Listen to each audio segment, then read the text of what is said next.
going to be talking this evening about Reiki. What is it? Who can use it? How can it be used? And what's it used for? And all that kind of fun and funky stuff. And I'll also be taking questions. So what the heck is Reiki?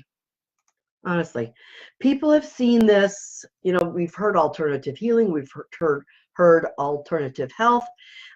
Is it healing touch? Is it hands-on? Is it woo-woo? Well, yeah, kind of.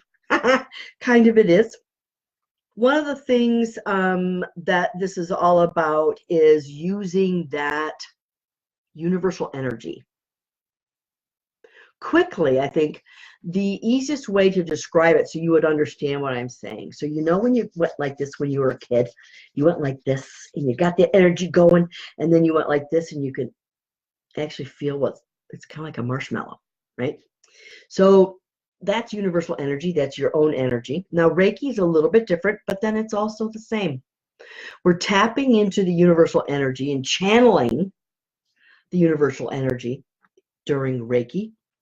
But then also, I want to make it known that you're not using your own energies. You're not giving your energy away. You're acting as a channel. So, Reiki, it's a Japanese technique that's been used for centuries and primarily for healing, relaxation, stress reduction, all that kind of stuff. And all that goes hand in hand with when you're trying to heal someone. If the body does not have to deal with stress, then it has a much easier time in healing itself. So we've seen now in the Western world, we've seen Reiki, healing, touch, hands-on, hands-off, whatever, happening in hospitals even, oncology wards, radiology, physical therapy is a biggie, massage therapy. Our practitioners are using the Reiki quite often.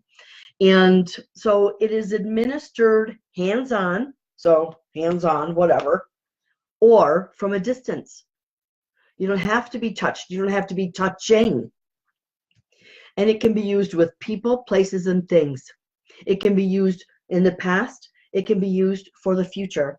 Because Reiki is an energetic thing. And if you've been following my page for any length of time, you're well aware that what happens now is not necessarily what is locked into place.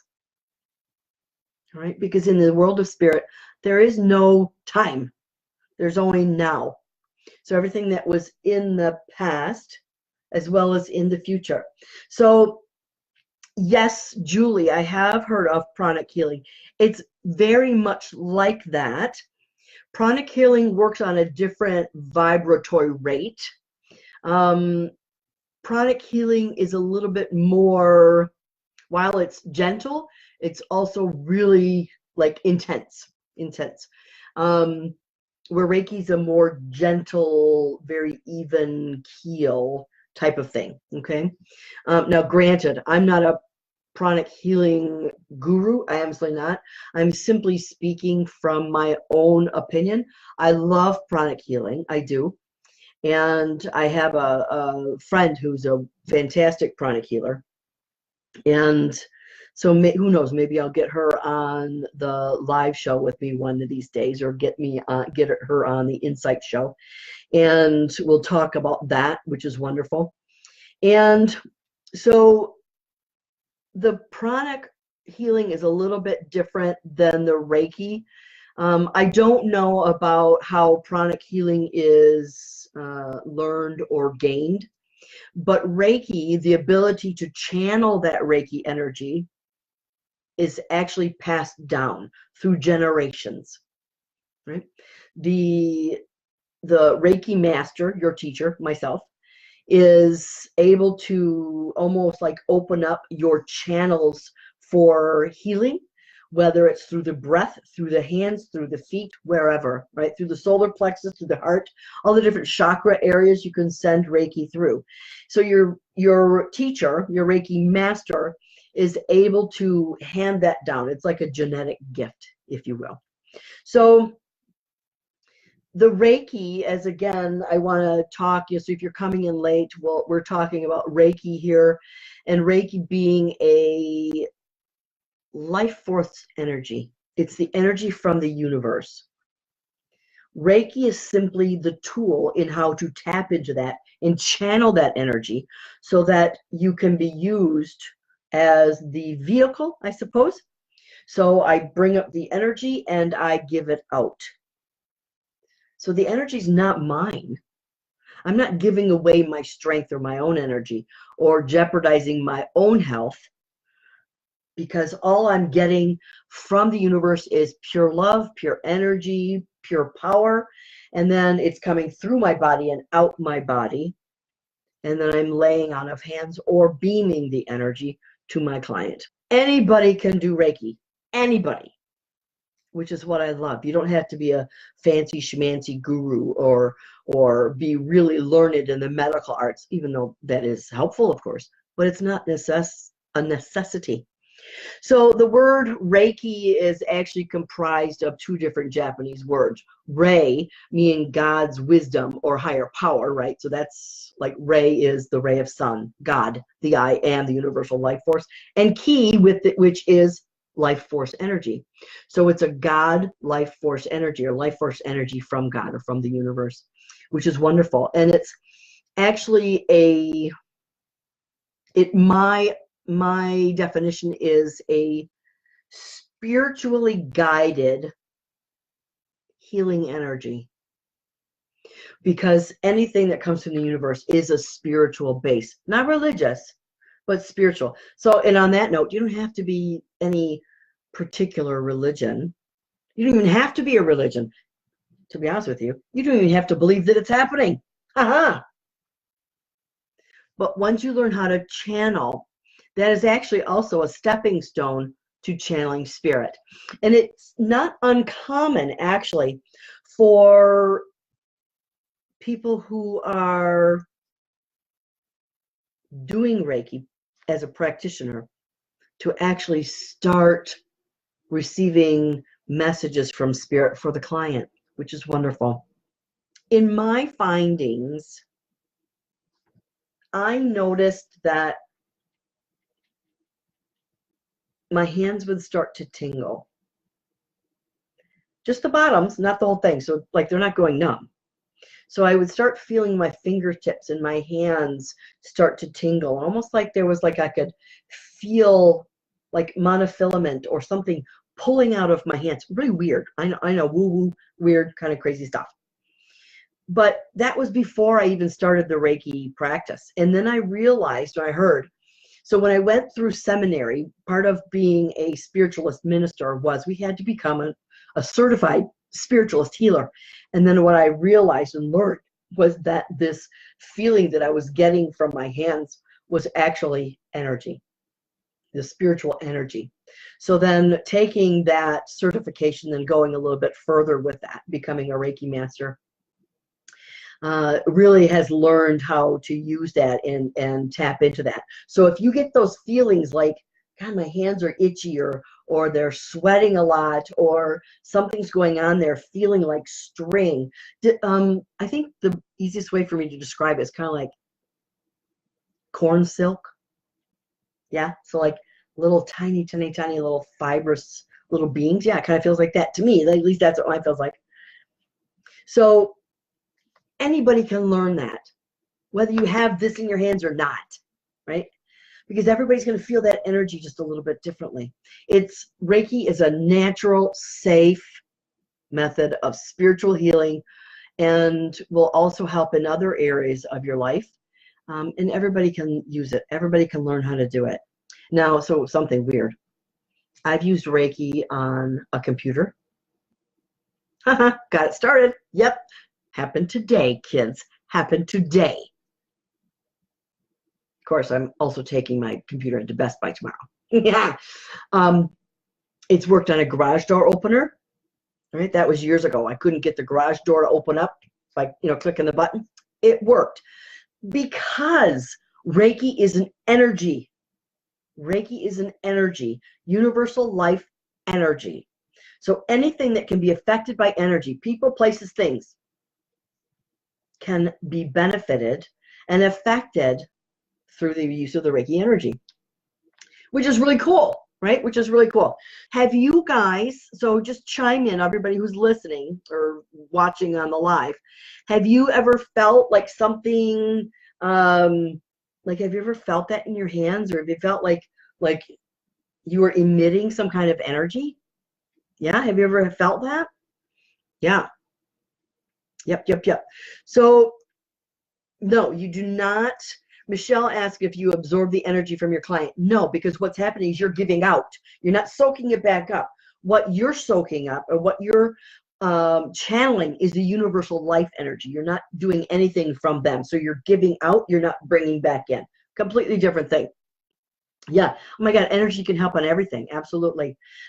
Yes, Crystal asked if it's okay to listen to Reiki music while falling asleep. Oh, absolutely. Absolutely. So here's the thing. If you listen to any kind of music, if you want to reap some kind of benefit from it, I personally recommend something that has a binaural beat. It's called binaural, N-A-U-R-E-L, binaural beat. The Monroe Institute, do a Google on that, but the Monroe Institute offers quite a bit. And there's different beats and there's different frequencies, which you can't hear with the human ear. It's all like wavelengths and stuff like that, for specific things. Yeah, so you can use that Reiki music. Yes, absolutely you can. Does it heal you? It may. I don't know. If it has a binaural beat, then there would be some kind of energy frequency interaction there. Okay. Yes, Shelley asks if this can help with depression, and yes, it can. Yes, it can. Now, I will be the first to say I'm not a doctor diagnosing or prescribing. However, and I definitely would not be someone to say, well, you can give up your anti-anxiety or your depression meds or any other. No, absolutely not. I personally feel like Reiki for rest, relaxation, stress relief is great, is absolutely great. But for bigger, deeper, more heavy duty difficulties, oh yeah, honey, see your doctor and use the Reiki with it, because the Reiki will help you and your body to assimilate the medicine, the healing practice much better. As I said earlier in the show, that if you use the Reiki energy along with the traditional medicine or any other practices that you may have, it allows your body to rest and relax. And when it's not expending that energy, just trying to get your body to relax, there's so much more relief and leeway there that your body can now put toward attaining health. Wonderful. Yeah. So yes, Shelley has felt tingling in her forearms and top of her hands. Yes, absolutely same thing. Absolutely same thing. Because what's happening is, so for instance, when I do Reiki, or if you do Reiki, you channel up through your feet and it comes out your hands or your arms or your eyes or your mouth or even the top of your head. Depends upon where you are channeling it from and the purpose to which you're channeling it. So, and you learn all that in the Reiki workshop. So that's a pretty cool thing. Oh, okay. So Anne says there are podcasts that exist with the binaural beats. Yes. So your preferred sound, I would make sure that it's from a reputable company, right? Instead of just some company saying, yeah, it's there, because you can't hear the binaural beat. That's the thing. So I would make sure that what you're tapping into is definitely true, instead of someone just throwing something out there. Okay, because you don't know. You just don't know. Yeah. So just make sure it's reputable. Yeah. So that's cool. That's cool. That is something that's offered. Yeah. Very cool. As I said earlier, very often you'll see, and I know I'm in Michigan, and quite a few of the hospitals now have Reiki. Well, they don't necessarily call it Reiki. They call it healing touch or something along those lines. And in the oncology wards, and most of the people who do it are nursing students. Sometimes there's some volunteers that come in and do it. But a lot of times they will have their own protocols or their own certifications or whatever, la la. It's the same thing. It's the same thing. There's nothing better than the human touch. There truly is. There isn't. So you think of like when a baby's born, right? If there's those failure to thrive type situations, a lot of times they'll make sure that the baby's held like skin to skin in instances such as that, and because of that human touch, right? We need human touch. So to be fully integrated into that, there's a learning process, of course. It's not just, granted, just healing, holding someone does help, but to channel the energy on top of that, woohoo, yikes, that's an awful great thing. Yes, it is. Yeah. All right. And it says no willy-nilly beats. Got it. So very good, Anne. Yes, obviously. So anyways, so Reiki is I have found it amazing. I really have found it amazing. People have they've built careers around this. And very often, that they might have a career already in counseling and or massage therapy or something like that, or physical therapy. And it's an adjunct to it. But I know quite a few who are doing it as a profession that their calling was to serve in some way. And this is their spiritual way of doing so, right? It is their spiritual way of doing so. And also, as I mentioned earlier, I do know some of those practitioners who also get mediumship messages, and that's what they say is one of the few ways that they do receive messages is during a Reiki session with a client. So help everybody. Yes, post-traumatic, as I mentioned earlier, Catherine, if you haven't heard from the beginning, Reiki can be sent to the past. It can also be sent to the future. So for instance, if you're having surgery or having dental work or whatever, or you're going for a job interview or something like that, right? Wherever there's a give and take of energy, you can send Reiki. Love it, love it, love it. So, and Tammy says when she worked at a vet clinic, she would try it on the hospitalized animals, hoping to calm them. And do you know what's really funny is, because on that note, I just love this. As a medium, of course, animals are great communicators if they want to be. So just like us, they can be ADD and whatever. And if they don't want you touching them or getting close to them, you can always beam the Reiki to them. So send it out at a distance. So if there's an animal who's frightened, and of course we know as they get frightened, they're skittish, they might nip or whatever, or even at a long distance, we can send Reiki, right? So because it's an energetic thing, it's a universal thing. If you can channel into that, then you can ship it back out at a great distance. Absolutely, at a great distance, because that universal energy is everywhere. It's everywhere, and it's right here at the same time. Yeah, so very cool. You can use it for all different kinds of situations. Persons, places, things, inanimate and animate objects, as well as humans and animals alike. Absolutely. So there is no, as I mentioned, there's no necessary spiritual requirement. I'm one of those people that I don't want to be dictated by what someone else says I have to do. If you're watching this, you're probably one of those people. Are you? I want to be able to be free to help other people in whatever way that God or spirit deems necessary for me to do. And I'm sure you guys are the same way. Reiki's available to everybody. It doesn't discriminate. And learning how to do the Reiki is my job, helping you to learn how to channel that, right? So the channeling of the Reiki energy is a little bit different than spiritual channeling. Not a lot different, but it is a little bit different, where you're bringing up the energy and moving it through your body instead of allowing spirit to inhabit your body, okay? Or surround your body, if you will. So it's a little bit different, but learning how to tap into that at will, that's the big thing.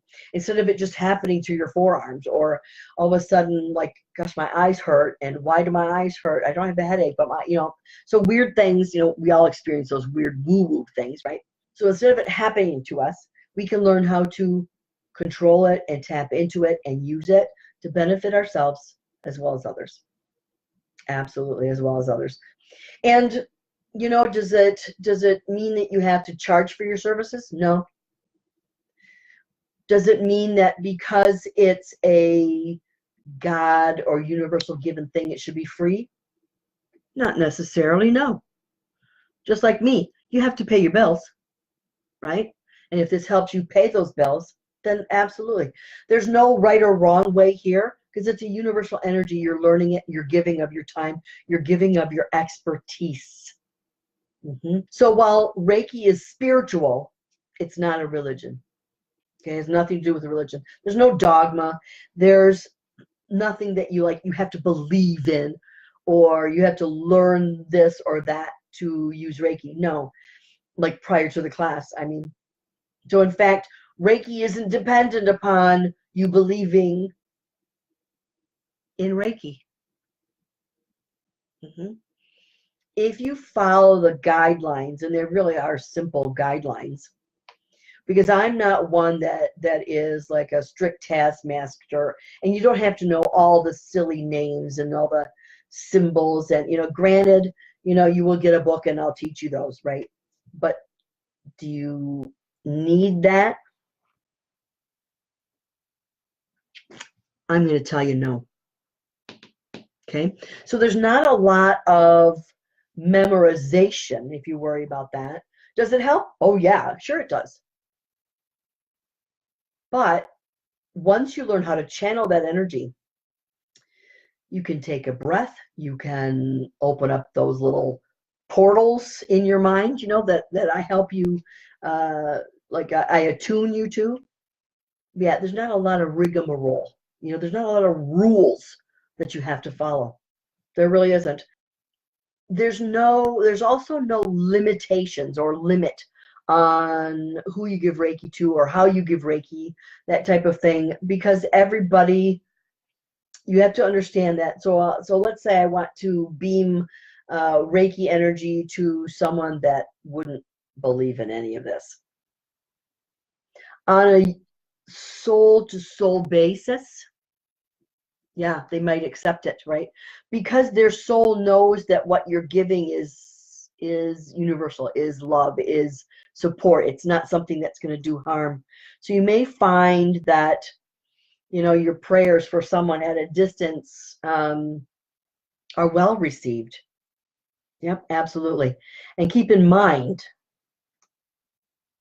if you have someone that's around you who is a negative Nelly, or a nasty Walter, or something like that, you can send Reiki there. You can send Reiki there. So if you're going to meet up with that person, you can send Reiki to the meeting place or to the situation prior to that meeting. And it will ease, oh my gosh, it will ease it so greatly. As I mentioned earlier, using Reiki for like job interviews, doctor's appointments, any type of medical or dental procedure, something like that. Because what's going to happen is, and here's the kicker, I love this part. You're going to send it ahead of time. You have an appointment date, have an appointment time, blah, blah, blah. You will find that the appointment goes much more smoothly. That you're not held up in the office waiting for the doctor because he's been called away forever. The procedure goes much more smoothly because, one, it's almost going to be like a deja vu. You're going to be seeing and experiencing your own Reiki coming back at you, which magnifies it tenfold, if not more. Because as soon as you feel it coming back at you, it's a trigger for your Reiki to then turn back on. So you're sending your energy to yourself. Ha! Pretty tricky, but that's how it works. That has never, ever steered me wrong, ever. The longest I wait in a doctor's office or a dentist's office is maybe 10 minutes at the very most. And we know sometimes if doctors get called away for an emergency or something, we could be waiting there for an hour, you know? It doesn't happen anymore. No. I will be offering the master level in the fall. I believe it's September, October. So there are technically four levels: Reiki 1, Reiki 2, Advanced Reiki, Reiki Master / Teacher. Everybody teaches it a little bit differently. And because I am a certified spiritualist healer, I will be throwing in a lot of stuff in addition to the Reiki. And I will differentiate the fact that when I teach something, that this is something that is not Reiki, but that will benefit by adding it in, right? So there's different protocols, whether it's stones or water or crystals, things like that, ways to hold your body and how to beam, things like that that aren't traditional in the Reiki practice. You will get a book, I think it's 192 pages or some craziness like that. So you will get a book, a manual that you can keep. It is March 16th and 17th of 2019, the workshop. It is like 10 to 4 and 10 to 3 or something like that weekend. Depending upon how many students, it may go the full time. If there's only a few students, that it may only go for a short while. You can find the information about this program on the classes page of my website. So just go to lisabousson.com /classes.